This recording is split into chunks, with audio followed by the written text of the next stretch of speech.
ini? Memotong salam memakai kampak, selendang mayang dari 3 raksa. Jawab salamnya sih memang kompak, tapi sayangnya terpaksa. Jawab salam yang kompak, ikhlas, semangat, mantap. Siap? Assalamualaikum warahmatullahi wabarakatuh.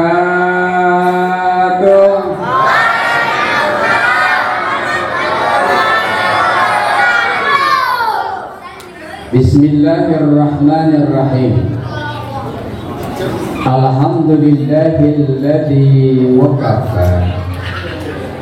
Wassalatu wassalamu ala sayyidina Muhammadin Mustafa wa ala alihi wa sahbihi ahli sidqi wal wafa. Amma ba'da qala Allah ta'ala fi kitabihil mubin wa huwa asdaqul qailin. A'udzu billahi minasy syaithanir rajim. Bismillahirrahmanirrahim. Wal yakhshal ladzina law taraku min khalfihim dzurriyyatan di'afan khafu 'alaihim falyattaqullaha wal yaqulu qawlan sadida. Sadaqallahul azim. Hadratil mukarramin wal muhtaramin, para alim ulama, para asati, para sesepuh dan tokoh-tokoh masyarakat yang mohon maaf tidak saya sebutkan satu persatu namanya tanpa mengurangi rasa hormat dan takdim saya. Wabil khusus yang sangat saya hormati guru saya Ustadz Bahroni, sarjana sosial, seorang ustadz muda sekaligus pengusaha muda yang luar biasa kiprahnya dalam berdakwah dan membangun ekonomi umat, yang kalau melihat wajah beliau saya ingat sebuah pantun, nasi kebuli di atas nampan, makannya di acara pengajian. Ustadz Bahroni memang tampan, wajahnya mirip Sahrul Khan. Ketawa dia pada bilang Bapak Ketua RT DKM Masjid Al-Ikhlas, Bapak Ibu, para remaja dan adik-adik sekalian yang insya Allah kita senantiasa dimuliakan Allah Subhanahu wa Ta'ala. Malam ini kita dapat hadir bersama-sama di masjid kebanggaan kita, Masjid Jami Al-Ikhlas, dalam rangka kita melaksanakan satu peringatan yang kalau orang sini bilang Muharraman, memperingati tanggal 10 bulan Muharram, sekaligus kita menyambut tahun baru Islam 1447 Hijriah. Masya Allah kita bisa kumpul bersama-sama di tempat ini. Kita doakan mudah-mudahan berkumpulnya kita di tempat ini membuat hati kita menjadi lapang. Mana aminnya? Amin nanti susah banget. Berkumpulnya kita di masjid ini mudah-mudahan membuat hati kita menjadi lapang, pikiran kita menjadi tenang, hidup kita menjadi senang, rezeki kita menjadi gampang, sebelum mati bisa melunasi hutang. Yang amin kenceng, hutangnya banyak banget ya. Bapak Ibu hadirin yang saya hormati, sebelum saya tampil ke depan, saya bisik-bisik sama Ustadz Bahroni. Ustadz, kalau ceramah kegiatan malam di sini sampai jam berapa? Kata Ustadz Bahroni, Ustadz nggak usah khawatir, kalau di sini mah pada doyan ngaji semua, boleh sampai jam 2 pagi. Oh. Siap sampai jam 2? Siap sampai jam 2? Ya siap, tetap duduk, nanti saya jam 10 pulang.